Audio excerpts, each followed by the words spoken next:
तो हमसे यहाँ क्वेश्चन में ये पूछा जा रहा है कि how many divisors of 100 are there. मतलब आपसे ये पूछ रहा है क्वेश्चन में कि कितने ऐसे नंबर्स हैं जो कि 100 को कंप्लीटली डिवाइड करेंगे। कितने ऐसे नंबर्स हैं जो 100 को कंप्लीटली डिवाइड करेंगे। तो अगर हम इस क्वेश्चन को मैन्युअली करने की कोशिश करें तो ज़रा देखते हैं, क्या 1 100 को कंप्लीटली डिवाइड करेगा? तो आप कहेंगे सर बिल्कुल करेगा। क्या 2 100 को कंप्लीटली डिवाइड करेगा? बिल्कुल करेगा। 100/2 50 होता है। क्या 3 100 को कंप्लीटली डिवाइड करेगा? तो आप कहेंगे नहीं। अगर हम 100 को 3 से डिवाइड करेंगे तो हमारे पास 1 रिमाइंडर रह जाएगा। और अगर कोई नंबर 100 को कंप्लीटली डिवाइड कर रहा है तो इसका मतलब कि रिमाइंडर 0 होना चाहिए। तो 3 नहीं आएगा। ठीक बात है। क्या 4 100 को कंप्लीटली डिवाइड करेगा? आप कहेंगे बिल्कुल करेगा। सिमिलरली 5 भी करेगा, 6 नहीं करेगा, 7 नहीं करेगा, 8 भी नहीं करेगा, 9 भी नहीं करेगा, 10 करेगा। उसके बाद 10 से लेकर के 19 के बीच में कोई भी नंबर आप ले लीजिए, नहीं करेगा। 20 कंप्लीटली डिवाइड करेगा। 20 के बाद जो नेक्स्ट नंबर है वो 25 है जो 100 को कंप्लीटली डिवाइड करेगा। 25 के बाद कौन सा नंबर आएगा? सोच करके देखिए। 50 कंप्लीटली डिवाइड करेगा। और 50 के बाद डायरेक्टली अगर आप देखिए तो 100 वो नंबर है जो 100 को कंप्लीटली डिवाइड करेगा। तो यहां हमने क्या किया, हमने मैन्युअली देखा कि कौन से ऐसे नंबर्स हैं जो 100 को कंप्लीटली डिवाइड करेंगे। और जब हमने मैन्युअली देखा तो इसका काउंट कितना आ गया, ये हमारे पास आ गए 9 नंबर्स। मतलब 9 ऐसे नंबर्स हैं जो 100 को कंप्लीटली डिवाइड करेंगे। और ये हमने प्योरली मैन्युअली चेक करके देखा। हमने क्या किया, 1 से लेकर के 100 के बीच के सभी नंबर्स को 1 बाय 1 मन में चेक करा कि क्या जब उन्हें 100 से डिवाइड हम करते हैं तो रिमाइंडर 0 आता है या नहीं आता है। अगर तो 0 रिमाइंडर आता है तो इसका मतलब कि that number is a divisor of 100। सही बात है। अब क्या इसका कोई ऐसा तरीका है जिससे हम मैन्युअली जिस प्रकार से हमने चेक किया उसको करने से बच जाएं? क्योंकि अभी तो सवाल छोटा है। मैंने आपको यहाँ पे सवाल जो दिया, सवाल छोटा इसीलिए क्योंकि उसने मात्र आपसे 100 के सभी डिवाइजर्स पूछे। मान लीजिए मैं आपसे सवाल में बोलता कि 2000 के कितने डिवाइजर्स पॉसिबल हैं, उसका काउंट मुझे बताइए। How many such numbers are there which completely divide 2000, और rather how many divisors of 2000 are there। तो अब आप मैन्युअली तो उस सवाल को करेंगे नहीं, क्योंकि अगर आप मैन्युअली चेक करने बैठ जाएंगे तो आपको 1 से लेकर के 2000 तक के सभी नंबर्स के बीच का चेक करना पड़ेगा। करेक्ट बात है। तो क्या करें? अगर हमारे पास बड़े सवाल हो तो क्या कोई ऐसा तरीका है जिससे इस सवाल को अप्रोच किया जा सकता है? तो बिल्कुल ऐसा तरीका है। हम क्या करते हैं, हम इसे पीएनसी से करने की कोशिश करेंगे, परम्यूटेशंस एंड कॉम्बिनेशंस से। और अभी तक हमने जो एडिशन रूल और मल्टीप्लिकेशन रूल सीखा है उसी का सहारा लेते हुए हम इस सवाल को करने वाले हैं। कैसे करेंगे? सबसे पहले क्या करते हैं, हम इस नंबर 100 का प्राइम फैक्टराइजेशन करते हैं। प्राइम फैक्टराइजेशन का मतलब क्या होता है? प्राइम फैक्टराइजेशन का मतलब होता है जब आप किसी भी नंबर को as powers of prime factor express करें। मतलब आप किसी भी नंबर को ब्रेक डाउन करके लिख दीजिए उसके प्राइम फैक्टर के पावर्स के प्रोडक्ट की फॉर्मेट में। और ऐसा हम कैसे करते हैं? तो जैसे हमारे पास यहाँ 100 नंबर है, हमें इसका प्राइम फैक्टराइजेशन करना है। तो कैसे करेंगे? तो 100 का प्राइम फैक्टराइजेशन करने के लिए आप स्मॉलेस्ट प्राइम नंबर लीजिए और उसको 100 से डिवाइड करिए। तो हमने लिया 2, उसको अगर हम 100 से डिवाइड करेंगे तो आ जाएगा 50। अगेन वो कौन सा सबसे छोटा प्राइम नंबर है जो 50 को डिवाइड करेगा? तो आप कहेंगे 2। अब कौन सा सबसे छोटा प्राइम नंबर है जो 25 को डिवाइड करे? क्या 2 डिवाइड करेगा? नहीं। क्या 3 डिवाइड करेगा? नहीं। नेक्स्ट कौन सा प्राइम नंबर है जो 25 को डिवाइड करेगा? तो आप कहेंगे सर 5 डिवाइड करेगा। एंड सिमिलरली 5 एक और बार डिवाइड करेगा। तो मैंने ये क्या किया, ये मैंने 100 का प्राइम फैक्टराइजेशन किया, यानी मैंने 100 को उसके प्राइम फैक्टर्स में ब्रेक कर दिया। और जब मैंने ऐसा किया तो मुझे ये दिखाई देगा कि जो ये नंबर 100 है इसको मैं 2 स्क्वायर इंटू 5 स्क्वायर लिख सकता हूँ। यानी ये मैं कह सकता हूँ कि जो नंबर 100 है it is composed of 2 2s and 2 5s। ये जो नंबर 100 है ये 2 2 और 2 5 से मिलकर के बना है। 100 is equal to 2 square into 5 square, that is the number 100 is composed of 2 2s, 2 2 और 2 5 से मिलकर के नंबर 100 बना है। अब बेहद इंपॉर्टेंट बात एक आ जाती है यहां पर जो हमें समझनी होगी। कोई भी नंबर अगर 100 को डिवाइड कर रहा है, कोई भी नंबर मान लीजिए वो नंबर है x, कोई भी नंबर x अगर 100 को डिवाइड कर रहा है तो x at most 2 2s and 2 5s contain कर सकता है। ध्यान से समझिएगा मैंने यहां पर क्या बोला है, बहुत इंपॉर्टेंट कॉन्सेप्ट है। जो ये नंबर 100 है ये किसका मिलकर के बना है? ये 2 2s एंड 2 5s का मिलकर के बना है। और अब मैं आपसे ये कह रहा हूं कि अगर कोई भी नंबर x 100 को डिवाइड कर रहा है तो वो x कौन सी कंडीशन को फॉलो करेगा?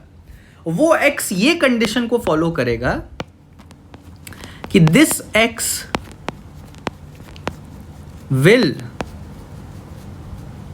कंटेन at most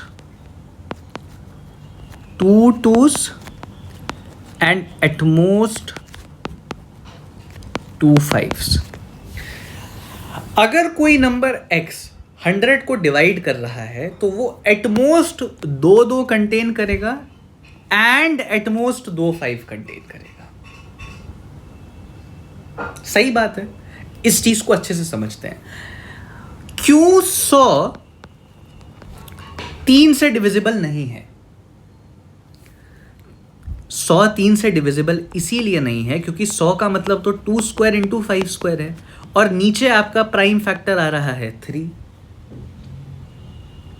और कोई भी नंबर किसी से तभी डिविजिबल तो हो पाएगा जब ये 3 न्यूमरेटर में प्रेजेंट किसी टर्म से कट जाता। अगर ये 3 जो डिनोमिनेटर में है ये न्यूमरेटर में प्रेजेंट किसी टर्म से कट जाता, यानी अगर न्यूमरेटर में भी 3 का फैक्टर मौजूद होता तो ये उससे कट जाता एंड 100 3 से डिविजिबल हो जाता।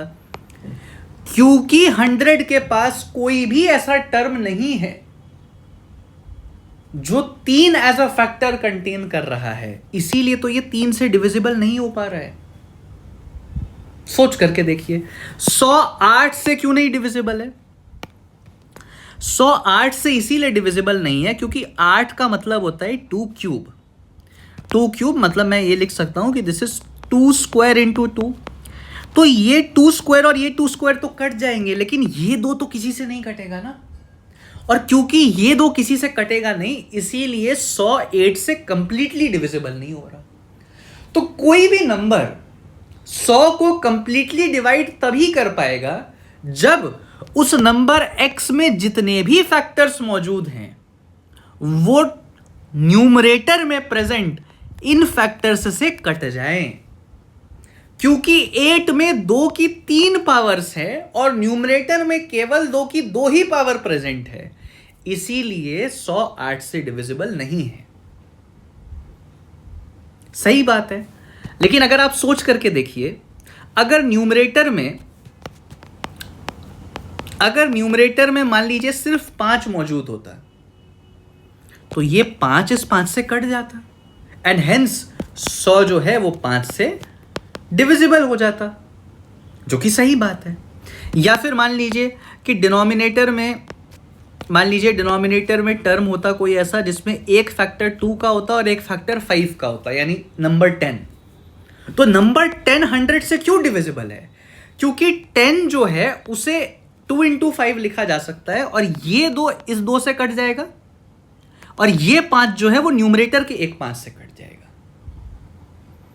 यानी अगर डिनोमिनेटर में एटमोस्ट 2 2s आए एंड एटमोस्ट 2 5 आए, एटमोस्ट मतलब ज्यादा से ज्यादा 2 की 2 ही फैक्टर आनी चाहिए, 2 ही पावर आनी चाहिए, और ज्यादा से ज्यादा 5 की 2 ही पावर आनी चाहिए। क्योंकि मान लीजिए अगर डिनोमिनेटर में 100 को मैं ऐसे लिख सकता हूं 2 स्क्वायर इंटू 5 स्क्वायर, मान लीजिए डिनोमिनेटर में 125 आ जाए, तो 125 का मतलब तो 5 क्यूब हो जाएगा। लेकिन 5 क्यूब जो है इसको मैं ब्रेक कर सकता हूं 5 स्क्वायर इंटू 5, और ये 5 स्क्वायर और 5 स्क्वायर कट जाएगा, लेकिन ये 5 तो रह जाएगा ना, ये तो किसी से नहीं कटेगा। इसका मतलब जो भी डिनोमिनेटर में मुझे नंबर चाहिए जो 100 को कंप्लीटली डिवाइड करे, उसमें ज्यादा से ज्यादा 2 के 2 फैक्टर अलाउड है, और ज्यादा से ज्यादा 5 के 2 फैक्टर अलाउड है। ज्यादा से ज्यादा, एटमोस्ट मतलब क्या होता है? ज्यादा से ज्यादा। एटमोस्ट 2 2s का मतलब क्या है कि या तो 2 का कोई भी फैक्टर ना हो, यानी 2 की पावर 0 हो, या फिर 2 की पावर 1 हो, या फिर 2 की पावर 2 हो। और एटमोस्ट 2 5s का मतलब क्या हो जाएगा कि ज्यादा से ज्यादा 5 की 2 पावर होनी चाहिए, यानी या तो 5 की 0 पावर हो, या फिर 5 की 1 पावर हो, या फिर 5 की 2 पावर हो। सही बात है। तो अब देखिए, हम ये कह रहे हैं कि ऑल नंबर्स विच डिवाइड 100, वो सभी नंबर्स जो 100 को डिवाइड करेंगे, will have at most 2 2s and 2 5s। उनमें ज्यादा से ज्यादा 2 का 2 फैक्टर आएगा, यानी 2 पावर आएगी, और ज्यादा से ज्यादा 5 का भी 2 पावर आएगा। तो अब इसमें आ जाती है पीएनसी का मल्टीप्लिकेशन रूल। कैसे आता है? देखिए, हमारा टास्क क्या है? हमारा टास्क है नंबर ऑफ डिवाइजर्स ऑफ 100 को फाइंड आउट करना। इस टास्क को मैं डिवाइड कर सकता हूं टास्क T1 में एंड टास्क T2 में। कैसे? अगर मैं टास्क 1 को डिफाइन कर दूं सिलेक्टिंग द 2s, और टास्क 2 को डिफाइन कर दूं सिलेक्टिंग 5s, तो अब आप मुझे सोच करके बताइए, अगर मेरा टास्क ये है कि मुझे ये पता करना है कि 100 के कितने डिवाइजर होंगे, यानी मुझे वो सभी नंबर्स पता करने हैं जो 100 को कंप्लीटली डिवाइड कर दें। और अभी अभी हमने कॉन्सेप्ट क्या सीखा कि 100 को केवल वही नंबर्स डिवाइड कर पाएंगे जिनके पास एटमोस्ट 2 के 2 फैक्टर हो एंड एटमोस्ट 5 के 2 फैक्टर हो। तो मैंने ये जो मेगा टास्क है अपना, finding out the number of divisors of 100, इसको मैंने डिवाइड कर दिया 2 टास्क T1 एंड T2 में, जहां T1 में हमने ये कहा कि मैं कितने 2s सिलेक्ट कर सकता हूं। और हम ये जानते हैं कि किसी भी नंबर को 100 से डिवाइड करने के लिए हमें सिलेक्ट करना होगा एटमोस्ट 2 2s। तो टास्क T1 हमारा हो गया कि आप कितने तरीकों से 2 2s सिलेक्ट कर सकते हैं, यानी 2 की हाईएस्ट पावर 2 ले सकते हैं। एटमोस्ट कितने तरीकों से लिया जा सकता है? एक तरीका तो यह है कि आप 2 की पावर 0 ले लीजिए, एक तरीका यह है कि आप 2 की पावर 1 ले लीजिए, और एक तरीका यह है कि आप 2 की पावर 2 ले लीजिए। यानी ये जो मेरा टास्क 1 है, क्या है टास्क 1? एटमोस्ट 2 2s को सिलेक्ट करना, ज्यादा से ज्यादा 2 को सिलेक्ट करना, यानी ज्यादा से ज्यादा 2 की हाईएस्ट पावर को 2 लेना। तो ये कितने प्रकार से किया जा सकता है? 3 प्रकार से किया जा सकता है। या तो आप 2 की 0 पावर लीजिए, या तो आप 2 की 1 पावर लीजिए, या फिर आप 2 की 2 पावर लीजिए। तो 3 तरीकों से टास्क 1 परफॉर्म किया जा सकता है। टास्क 2 हमारा क्या है? टास्क 2 हमारा है सिलेक्ट करना एटमोस्ट 2 5s, ज्यादा से ज्यादा 2 5 आप सिलेक्ट कर सकते हैं, यानी ज्यादा से ज्यादा आप 5 की पावर 2 ले सकते हैं। और अगर ज्यादा से ज्यादा 5 की पावर 2 ले सकते हैं तो इसका मतलब यह है कि मैं 5 की पावर 0 भी ले सकता हूं, या फिर 5 की पावर 1 भी ले सकता हूं, या फिर 5 की पावर 2 भी ले सकता हूं। क्योंकि अगर इनमें से मैं कुछ भी लूंगा, 5 की पावर 0 लूंगा, या 5 की पावर 1 लूंगा, या फिर 5 की पावर 2 लूंगा, तो वो नंबर तो 100 को कंप्लीटली डिवाइड कर देगा, क्योंकि यहां तक के तो 5 के फैक्टर कट जाएंगे 100 से। जो न्यूमरेटर में प्रेजेंट है उसमें जो 5 स्क्वायर प्रेजेंट है उसको ये सब काट देंगे, तो ज्यादा से ज्यादा 5 स्क्वायर तक जा सकता है। तो टास्क 1 को कंप्लीट करने के 3 तरीके हैं, टास्क 2 को कंप्लीट करने के 3 तरीके हैं। अब आप मुझे सोच करके बताइए, क्या इन दोनों टास्क्स के बीच एंड का सेंस आएगा, या फिर इन दोनों टास्क्स के बीच और का सेंस आएगा? भाई मेरा नंबर 100 से कब डिवाइड होगा? मेरा नंबर 100 से तब डिवाइड होगा जब उस नंबर में एटमोस्ट 2 2s हो एंड एटमोस्ट 2 5s हो, और नहीं आएगा यहां पर जब मेरे नंबर में ज्यादा से ज्यादा 2 की हाईएस्ट पावर 2 होगी एंड ज्यादा से ज्यादा 5 की हाईएस्ट पावर 2 होगी, तो हम कहेंगे कि हमारा नंबर 100 से डिविजिबल है। यानी इन दोनों टास्क्स के बीच में एंड का सेंस आएगा, और जब 2 टास्क्स के बीच में एंड का सेंस आता है तो उन दोनों टास्क्स के इंडिविजुअल नंबर ऑफ वेज के बीच में मल्टीप्लिकेशन का साइन आता है, यानी आंसर हो जाएगा 3 into 3 विच इज 9। और यही तो हमने यहां कैलकुलेट किया था। जब हमने मैनुअल कैलकुलेशन करी थी तो हमने 9 ही आंसर निकाला था। हमारा आंसर था ये, 25 भी आएगा, ये हमारा आंसर था। 9 हमने मैनुअली निकाला था और वही हमने पीएनसी से निकाल दिया, 9 आंसर हमारा आ जाएगा। तो कॉन्सेप्ट बहुत बढ़िया है, मस्त कॉन्सेप्ट है। आपको समझ आया कैसे किया हमने? एक और एग्जांपल लेते हैं ना तो समझ आएगा। देखिए, मान लीजिए मैं आपसे ये बोलूं कि, मान लीजिए मैं आपसे ये कहता हूं कि हाउ मेनी डिवाइजर्स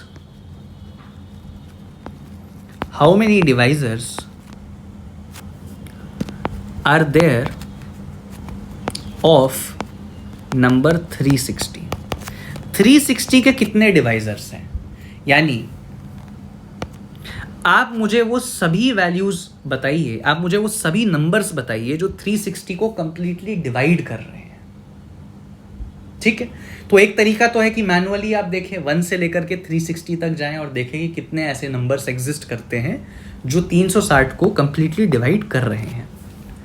पीएनसी वाला तरीका ये कहता है कि सबसे पहले स्टेप नंबर 1, आप इस नंबर को प्राइम फैक्टराइज करिए, यानी आप 360 यहां लिखिए और आप इसके प्राइम फैक्टर्स को निकालने की कोशिश करिए। तो कैसे करेंगे? जो स्मॉलेस्ट प्राइम नंबर 2 है उससे मैंने पहले इसे डिवाइड किया तो 180 आया। अगेन मैंने अगर इसे 2 से डिवाइड करा तो 90 आया। अगेन मैंने इसे 2 से डिवाइड करा तो 45 आया। जो नेक्स्ट स्मॉलेस्ट प्राइम नंबर मुझे लेना है जिससे 45 डिवाइड हो जाए, दैट इज 3, उसको डिवाइड करने पे 15 आया। जो अगला स्मॉलेस्ट प्राइम नंबर मैं ले सकता हूँ, अगेन मैं 3 को ले सकता हूँ, तो ये आ जाएगा 5 और फिर आ जाएगा ये 5 1 जा 5। यानी 360 को मैं उसके प्राइम फैक्टर्स के फॉर्म में अगर एक्सप्रेस करना चाहूँ तो मैं ये कहूँगा कि 360 is equal to 2 cube into 3 square into 5 की पावर 1। सही बात है। अब कोई भी नंबर x अगर 360 को डिवाइड कर रहा है तो उस नंबर x में ज्यादा से ज्यादा 3 2s आएंगे एंड ज्यादा से ज्यादा 2 3s आएंगे एंड ज्यादा से ज्यादा 1 5 आएंगे। भाई अगर कोई नंबर x 360 को कंप्लीटली डिवाइड कर रहा है तो उसमें ज्यादा से ज्यादा 2 की 3 पावर आ सकती है, ज्यादा से ज्यादा 3 की 2 पावर आ सकती है, और ज्यादा से ज्यादा 5 की 1 पावर आ सकती है। ये मैंने कैसे लिखा? ये मैंने यहां से लिखा भाई, ज्यादा से ज्यादा 2 की 3 पावर आ सकती है, ज्यादा से ज्यादा 3 की 2 पावर आ सकती है, और ज्यादा से ज्यादा 5 की 1 पावर आ सकती है। तब जाकर के वो नंबर 360 को कंप्लीटली डिवाइड करेगा। अब आप सोचिए, अगर मैं इसे कह दूं टास्क 1 और इसे कह दूं टास्क 2 और इसे कह दूं टास्क 3, तो टास्क 1 कितने तरीकों में किया जा सकता है? अगर आपको एटमोस्ट 3 2s लेने हैं, यानी आपको ज्यादा से ज्यादा 2 का 3 पावर लेना है, तो इसका मतलब यह कि आप 2 की 0 पावर भी ले सकते हैं, या फिर 2 की 1 पावर भी ले सकते हैं, या फिर 2 की 2 पावर भी ले सकते हैं, या फिर 2 की 3 पावर भी ले सकते हैं। यानी टास्क 1 को आप 4 तरीकों में पूरा कर सकते हैं। सही बात है। सेकेंड टास्क, आपको ज्यादा से ज्यादा 3 की पावर 2 चाहिए। तो अगर ज्यादा से ज्यादा 3 की पावर 2 चाहिए, यानी आप 3 की पावर 0 भी ले सकते हैं, या फिर आप 3 की पावर 1 भी ले सकते हैं, या फिर आप 3 की पावर 2 भी ले सकते हैं। यानी आप टास्क 2 को 3 तरीकों से पूरा कर सकते हैं। सही बात है। एंड एटमोस्ट 15, ज्यादा से ज्यादा 5 की 1 पावर ले सकते हैं, यानी आप 5 की 0 पावर भी ले सकते हैं, या फिर 5 की 1 पावर भी ले सकते हैं। यानी आप टास्क 3 को पूरा कर सकते हैं 2 तरीकों से। तो जो हमारा मेगा टास्क है कि कितने डिवाइजर्स हैं नंबर 360 के, ये तब पूरा होगा जब T1 भी पूरा हो, एंड T2 भी पूरा हो, एंड T3 भी पूरा हो। जब ये तीनों टास्क पूरे होंगे तब जाकर के मेरा मेगा टास्क पूरा होगा कि कितने डिवाइजर्स हैं ऑफ द नंबर 360। तो पहले टास्क को कंप्लीट करने के नंबर ऑफ वेज हैं 4, दूसरे टास्क को कंप्लीट करने के नंबर ऑफ वेज हैं 3, और तीसरे टास्क को कंप्लीट करने के नंबर ऑफ वेज हैं 2। और सभी टास्क्स के बीच में, क्योंकि एंड का सेंस है, इसीलिए इन टास्क्स के नंबर ऑफ वेज के बीच मल्टीप्लिकेशन का साइन आ जाएगा, यानी आंसर हो जाएगा 24। तो 24 डिवाइजर्स हैं ऑफ द नंबर 360। सही बात है। इस चीज को मैं जनरलाइज करके कॉन्सेप्ट फॉर्म में लिख सकता हूं। क्या बनेगा कॉन्सेप्ट? कॉन्सेप्ट बनेगा ये कि अगर आपको कभी भी किसी भी गिवन नंबर n के number of divisors find out करने हो, तो सबसे पहले आप उसका प्राइम फैक्टराइजेशन निकाल दीजिए। जब आपने उसका प्राइम फैक्टराइजेशन निकाला तो जो n है उसको हम एक्सप्रेस कर पाएंगे पहला प्राइम फैक्टर की सम पावर e1 इनटू दूसरा प्राइम फैक्टर की सम पावर e2, तीसरा प्राइम फैक्टर की some power e3 till kth prime factor की सम पावर ek, जहां पे ये p1, p2, p3 till pk ये सब डिस्टिंक्ट प्राइम नंबर्स हैं। तो अगर आपने किसी भी नंबर को प्राइम फैक्टराइजेशन करके उनके प्राइम फैक्टर्स के सम पावर के प्रोडक्ट फॉर्म में अगर एक्सप्रेस कर दिया, तो नंबर ऑफ डिवाइजर्स क्या हो जाएंगे पता है? नंबर ऑफ डिवाइजर्स हो जाएगा, पहले प्राइम फैक्टर की जो पावर है उसको 1 से बढ़ा दीजिए, इनटू दूसरे प्राइम फैक्टर की जो पावर है उसको 1 से बढ़ा दीजिए, इनटू तीसरे प्राइम फैक्टर की जो पावर है उसको 1 से बढ़ा दीजिए, into till last prime factor की जो पावर है उसको 1 से बढ़ा दीजिए, और सबको आपस में मल्टीप्लाई कर दीजिए। तो आपका जो आंसर आएगा वो बता देगा नंबर ऑफ डिवाइजर्स। यानी ये कॉन्सेप्ट बेसिकली ये कह रहा है कि अगर आपको ये फाइंड आउट करना था कि 360 के कितने डिवाइजर हैं, तो सिंपली पहले 360 को प्राइम फैक्टराइज करिए।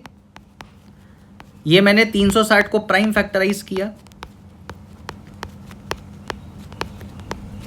ठीक है। ये मैंने 360 को प्राइम फैक्टराइज किया। अब मैंने 360 को एक्सप्रेस कर दिया as 2 cube into 3 square into 5 की पावर 1। तो ये कॉन्सेप्ट ये कह रहा है, जो कि हमने पीएनसी वाले मेथड से ही निकाला, कि अगर आपको नंबर ऑफ डिवाइजर्स पता करने हैं तो जब आपने किसी भी नंबर को उसके प्राइम फैक्टर में एक्सप्रेस कर दिया है तो ये जो पावर्स हैं इन्हें 1 से बढ़ा दीजिए, इसको भी 1 से बढ़ा दीजिए, इसको भी 1 से बढ़ा दीजिए और इन सबको आपस में मल्टीप्लाई कर दीजिए। तो यहां आंसर आ जाएगा 4 इंटू 3 इंटू 2 विच इज 24, और यही 24 आपका आंसर है नंबर ऑफ डिवाइजर्स का। तो ये कॉन्सेप्ट ये कह रहा है, जो कि हमने पीएनसी से ही निकाला है, कि किसी भी नंबर के नंबर ऑफ डिवाइजर्स को फाइंड आउट करने के लिए उस नंबर को प्राइम फैक्टराइज कर दीजिए, उसे प्राइम फैक्टर्स के प्रोडक्ट की फॉर्म में एक्सप्रेस कर दीजिए। तो जो भी पावर्स हैं उन पावर को एक एक से अगर आप बढ़ा दें और फिर उन्हें आपस में मल्टीप्लाई कर दें, तो जो भी आपके पास आंसर आएगा वो आंसर आ जाएगा number of divisors of that particular number. सही बात है। जैसे हमने इनिशियल क्वेश्चन जो चालू किया था वो कहां से चालू किया था? हमने वो चालू किया था कि कितने डिवाइजर्स आएंगे 100 के। तो उसको इस मेथड से कैसे फाइंड आउट करेंगे? हम 100 का सबसे पहले प्राइम फैक्टराइजेशन करेंगे। तो मैंने अगर 100 को प्राइम फैक्टराइज करा तो क्या आ जाएगा? 100 को प्राइम फैक्टराइज करने पर आ जाएगा कि 100 को एक्सप्रेस किया जा सकता है 2 स्क्वायर इंटू 5 स्क्वायर। अब क्योंकि हमें number of divisors find out करने हैं, तो ये कॉन्सेप्ट ये कह रहा है कि जो भी प्राइम फैक्टर्स की पावर हैं उन्हें 1 से बढ़ा दीजिए। तो मैंने इस 2 को 1 से बढ़ा दिया, 2 + 1 लिख दिया, इनटू इस 2 को भी 1 से बढ़ा दिया और फिर इसको इससे मल्टीप्लाई कर दिया, तो ये आंसर आ जाएगा 9। यही एक कॉन्सेप्ट आपका कह रहा है। ठीक बात है। तो ये आप फॉर्मूला फॉर्म में भी ध्यान रख सकते हैं, नहीं तो उसका जो पीएनसी बेसिस है कि पीएनसी वाइज कैसे सोचना है उसको ध्यान रखेंगे तो वो और बेटर है। बट अगर आपको वो कंसेप्ट याद नहीं रहता है तो कम से कम ये फॉर्मूला आपको पता होना चाहिए कि किसी भी नंबर के डिवाइजर्स को कैसे फाइंड आउट करते हैं।